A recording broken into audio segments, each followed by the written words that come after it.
My father and I watched as the mass of land approached from the north. A man beside us said we would soon learn to call it New York. I couldn't believe how far we'd come. Across the entire Atlantic Ocean we sailed. According to my father, that's over 3,000 miles. I didn't realize how much I would miss my sweet home of Clifton, Ireland. We had no choice, though.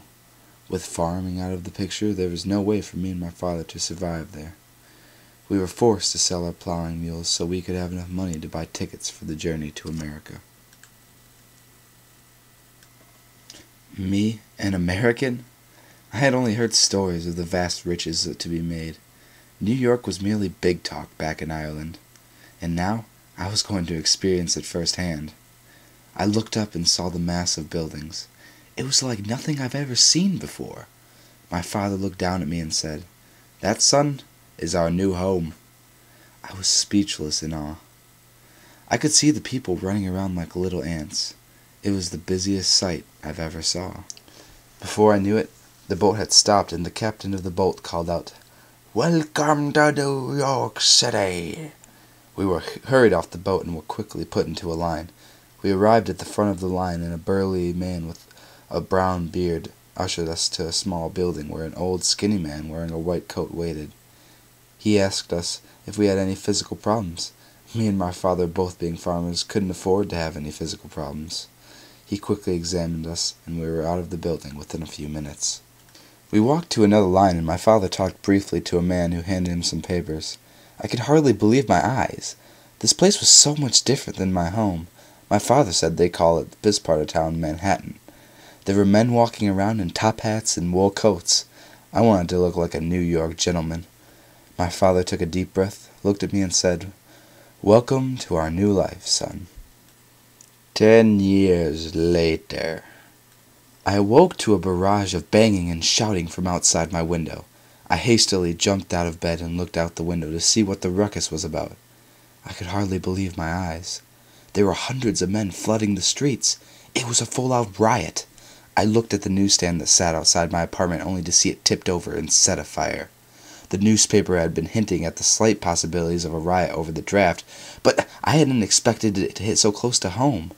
I guess I thought New York was too far north to be touched by the war. I guess I was wrong. Just then, a man hurled a rock which broke through my window, barely missing me. Oh no! What about Father? I ran down the hall, almost throwing myself into my father's room. "Father, are you okay?" He wasn't there. I ran downstairs to find an empty common room and kitchen. He must have gone outside. I have to find him. I put on my shoes and cap, and I was out the door into the chaotic mess Buffalo, New York had become. It was a mess outside. I continued down the street in search of my father. I couldn't imagine what he would be doing in this utter chaos. I was halted at a tight line of young men standing in an almost military fashion. I tried to push through them, but they held firm. I pushed myself over a man's shoulder to get a better view. I quickly realized why the men were standing so strangely. About 30 yards ahead there were around 50 uniformed men, weapons at the ready. In the midst of this horrific sight, I saw my father. He was in the middle of it. I called out to him, "Father! Father!" But he could not hear me, nor was he able to get out. I knew time was running out. I had to get him out of there. I lowered my shoulder and started ramming myself into the men, but they wouldn't budge. There was no use. I wouldn't be able to get through. I watched in horror as the men across the way raised their rifles, ready to fire. I gasped as the sound of explosions echoed through the street. I held my breath and closed my eyes. It seemed like hours had passed before I opened them. The street, dead quiet. I could hear my heart beating in my head. I opened my eyes. I saw the most horrific sight I could have ever imagined. My friends and neighbors slain before my feet. The soldiers marched toward me, and to my astonishment and disgust, marched past me without looking at me, as if I were invisible. I grabbed my chest to make sure I was still alive. Then I remembered. My father. I ran over to where he was. I turned over a dead man laying face down. It seemed as though the troops didn't spare anyone. Then I saw him, my father. He lay under another man's legs. He was bleeding from the lip and his face was badly bruised. I couldn't control my tears.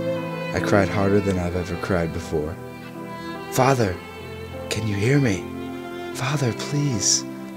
His eye quivered and opened just enough so I could see the glint of a pool of light blue. "Son?" "Yes, Father, it's me. I'm here."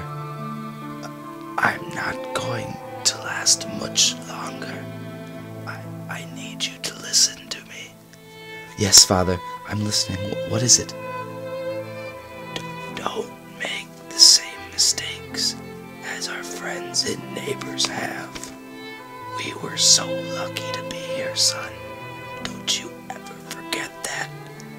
After this, they'll think we're animals. Prove them wrong, son. We Irishmen are hard-working and intelligent people. We belong in this country. I want you to show them that. Please, son, for me." With those last words, he took his last breath and he was gone.